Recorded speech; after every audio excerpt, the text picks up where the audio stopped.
high as that again. They're pretty much on. I used to run them all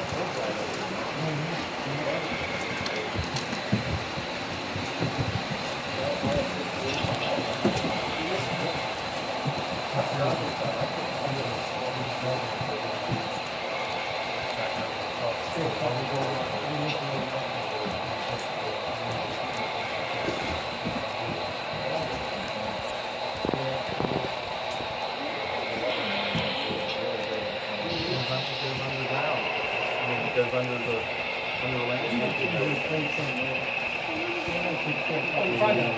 trying to talk to him today. He's helping us.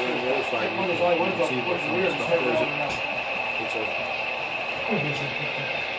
I used to do it. I did it, but another one. Of course. Elevated figure eight across the figure eight goes here. They run from the car. If you set the speed just right, you should be able to let that trailer just fall around down the hills, and you shouldn't have to worry about it pulling off, you know. They probably do okay. I just don't feel like it. This way I'm pretty sure they're not.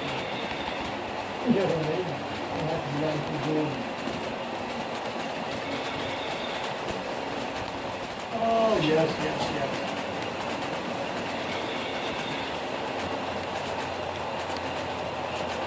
We're up sleepy today. I will go.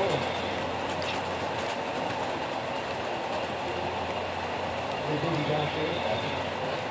Not right now, man. You're done there. Okay, You learned well.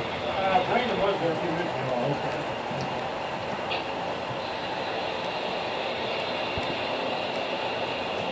Yeah, we had some problems there a couple weeks ago, that where the box in there was maxed out with numbers, and I was having trouble with my two T1s working because they were like fighting each other. I couldn't get one would go, and then it would just come to a stop, and then it would take off again. So I haven't tried firing it back up since then. What's nice is to watch that. I should give on there 2 more parts, I can do it longer. Put that mail train on a double-headed T1. Because there's a couple pictures in the Penske books. I think it's, I don't know if it's Penske steam meters or which one it is. But there's at least one picture in there of a double-headed T1 on the east side of the horseshoe running its way grade.